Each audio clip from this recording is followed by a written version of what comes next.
Say what's cracking, YouTube? It's your boy 16 to life, and I'm back like I'm on a pro violation. Yard down. Now, for those of y'all that's new to my page, in 1994, I got arrested. I was eventually sentenced to 16 years plus life, and I've done 24 years straight in the California prison system. During those times, I accumulated some good stories, and I'm going to hit y'all with one today. This particular story actually is going to be about before I got arrested when I was going to Billings, Montana.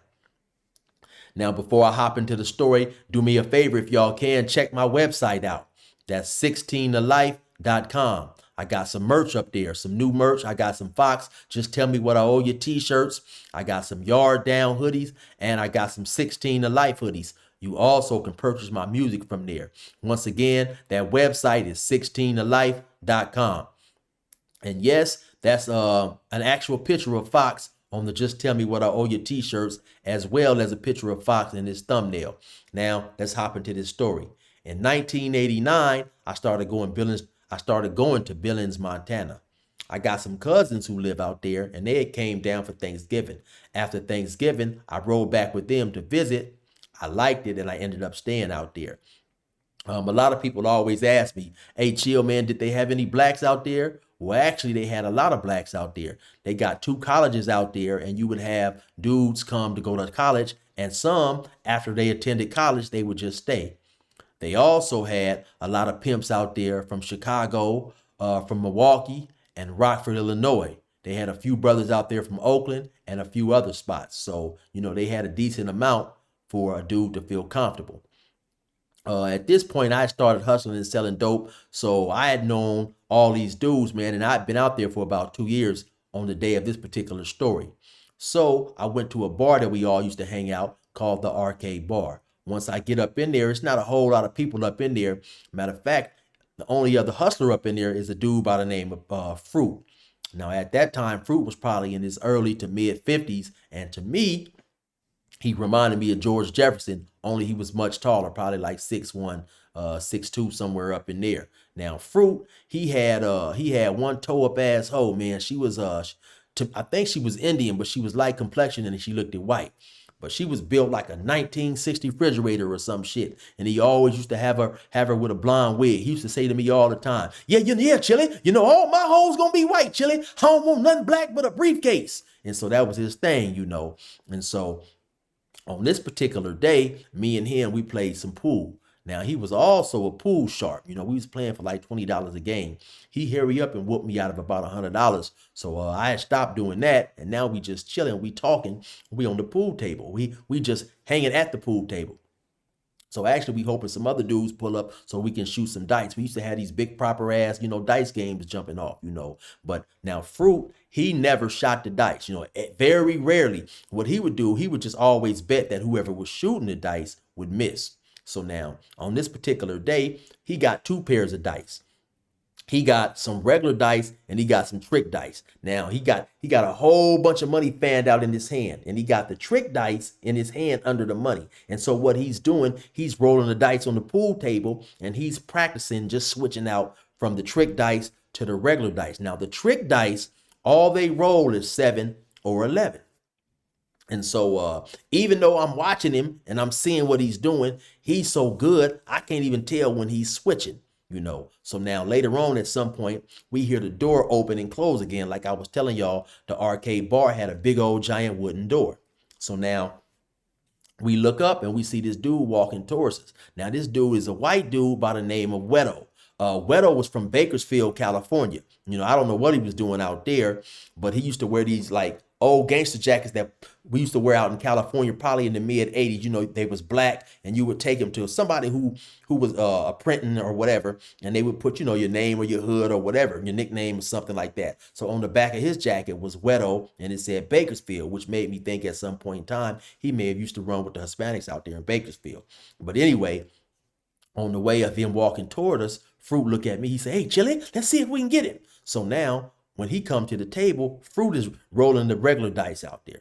So Fruit say, hey, yeah, Chili, I bet you $100 a roll. Every time I roll the dice, I roll a 7 or 11.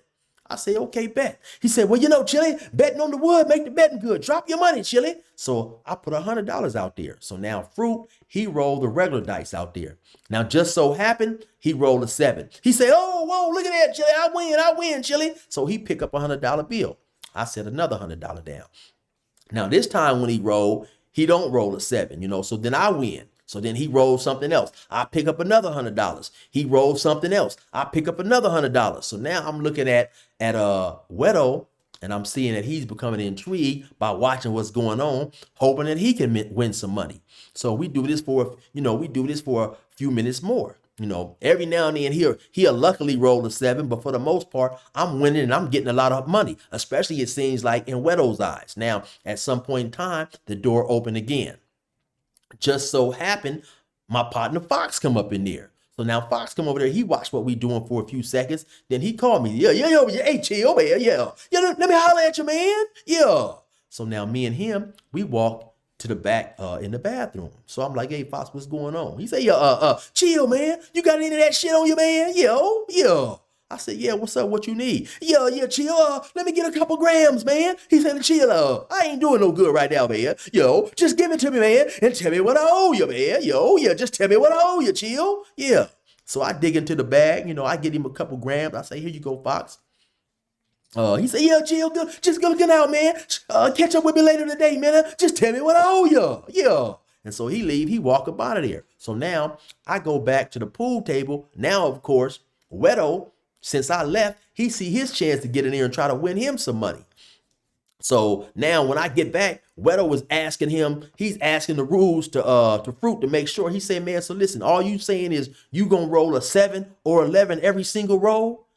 And if not, I win 100. And Fruit said, yeah. But now Fruit, again, he didn't switched out again. Fruit got the regular dice out there. So now while they talking, Fruit is rocking back and forth. He always used to rock back and forth. And now he's throwing the regular dice out there. So as they're talking and he's explaining the rules to them, Wedo was watching him roll, maybe a 4, maybe a 10, a whole lot of stuff, but a 7. So Wedo say, okay, bet.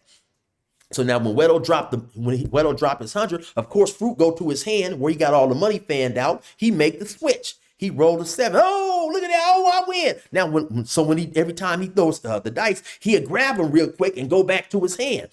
So he do that. So in the event Wedo want to grab the dice, Wedo can't grab the dice. So Wedo drop another 100.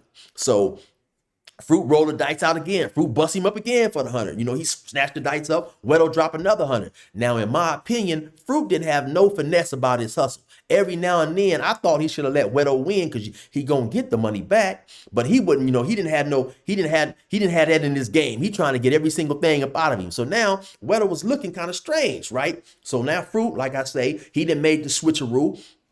He rolling the fake dice out there again. I mean, the regular dice. So now, like I say, Wedo is seeing all these other points coming out there. So Wedo drop another 100. Fruit stinging for that, So Fruit must have, and right in front of me, Fruit must have got him for at least $800-900, Then all of a sudden, Fruit get him for his last $100 bill. Then all of a sudden, Wedo reach into his pocket. He pull out a gun. He pull out, it's like a silver 25, but he not really pointing, he's staring at it. So I'm like, oh shit, he supposed to start busting this motherfucker. So all of a sudden, Wedo say, hey, Fruit, what would you give me for this? And so Fruit look at it, he said, oh man, I give you $75, man. So he give him $75. Wedo set the $75 down. Fruit, do the switcheroo, roll the fake dice. He snatched that, he snatched $100 up and the gun. So now he didn't want everything. So now Wedo leave about that motherfucker looking busted and disgusted. So now when he did, like I say, when he pulled out that gun, my heart was beating like I was fucking with my own supply or something, you know what I'm saying? So I said, yeah, okay, that was enough for me, because I don't know if he was to come back with something and lay the whole place down or whatever. So I get up out of there, I go on back to the house or whatever, do whatever I do. Then, so later that night, I come back to the bar. It's maybe about 9 or 10 o'clock. When I come back to the bar, when I come in, Fox is standing right there in his normal spot. Fox sometimes used to post up by the jukebox, and he'd always be rubbing his face like this. So I come through there. He said, yeah, what's going on, Chill? Yeah. I said, oh, man, I'm just chilling. What's up? He said, oh, Chill. Yeah, come on and ride with me, man. Yeah. So we go outside, and we hop in Fox. Fox had a Jeep Wagoneer. So we hop in this Jeep Wagoneer. So now we go up, and when you go up and cross the tracks, and you come to, I forget the name of the street, but it's a one way. So we had to go right. So we bust a right, we ride down, and there was a bar at almost at the end of that street. It was called the Rainbow Bar. So we went down there to the Rainbow. We hung out for a little while, but it was kind of dead up in there. Wasn't nothing cracking. So we stayed there about 10, 15 minutes. We hopped back in the car. We bust a left, came back the other up the one way and go to this other bar by the name of the Empire Bar. You know, it was always kind of cracking up in there too. So now we go up in there. Now we just chilling. We go up in there and we post up. Now Fox, he's up on the wall. You know, we post up. It's a couple of dudes playing pool. And so I'm in there. I'm just chilling. And then we in there about 10 minutes. And the two dudes getting ready to fight on the pool table, you know. And it's a real big old dude, real big and tall with some weight on him, and he's supposed to fight a dude maybe about my size. So Fox go over there, and Fox say, "Come on, man, y'all don't stop all this, man. Yeah, man, y'all chill. Yeah, look at you." And so now when he tell a dude, "Look at you," Fox grab him. He grabbed the big dude. He grabbed him by his basically by his belt. He said, "Man, it's not gonna prove nothing, man. You're big enough to grab him with one hand, man. You can pick him up with one hand and slam him, man." Now, so now Foxy acting like he breaking up the fight. But now when he do that, he turned back around after he grabbed the dude by the belt buckle. He turned back around to the little dude and said, "Hey, you kick back, man. Yeah, y'all stop this, man. Yeah." And then so he say, he go back to the big dude and he tell the big dude, "Come up here." You know, he walk with the big dude and have the big dude sit down at the bar. He tell the bartender, you know, he gonna buy the big dude a drink. He toss some money on the bar stool. I mean, not the bar stool, the tabletop, the bar top, and then he start walking at me, tell me, "Come on, let's go." So we go out there, we hop in a Jeep Wagoneer, and he say, yo, yeah, chill, man. I told you, man. It's all about the theatrics, man. It's all about the theatrics. Look what I got from this punk, man. And he opened up the wallet, and I guess so he had snatched the big dude's wallet. But see, that's what he used to tell me when you be pickpocketing. He said, "Chill, it's all about the theatrics. First you got to locate their wallet. You know, sometimes you would say, yo, man, have a heart, man." That's what he'd say. And he'd be touching on their chest. Or he'd say, "Oh, man, it look like you lost a lot of weight, man." And so he'd grab him by the belt. So when he told old dude, "You was big enough to grab him, you big enough to pick up this dude with one hand," what he really was doing was he was grabbing his by a belt buckle and pulling his pants away from his body. And just that fast, he dipped down in his pocket with his other two fingers and snatched his wallet. So when we hop back in the trunk, you know, and he would always call his victims punks. He said, "Yeah, man, yeah, man. Look what I got from this punk, man." He opened up the wallet, you know, and there was a whole bunch of 20s up in there, you know, So he closed the wallet down. We drove right back around the corner, went back over there to the arcade bar. Well, actually, because I left my car at the arcade bar. But we went back over there, hopped up in my car. You know, we hopped up in my car. He gave me the money from the dope he had bought for me earlier, and he bought another gram. You know, and he said, "Yeah, chill. I'm telling you, man, with this pickpocket, you can never go wrong, man. It's gonna be a world full of punks. Chill, yeah." And so he told me, you know, he'd see me a little later. He was going to do his thing, and he pulled on off, man. But like I say, my boy Fox. He was a smooth pickpocket, man. He stayed picking dudes' pockets, getting their paper, man, you know. And so that's my story for the day on my boy Fox. You already know what it is, man. It's your boy 16 to Life. Resume normal program.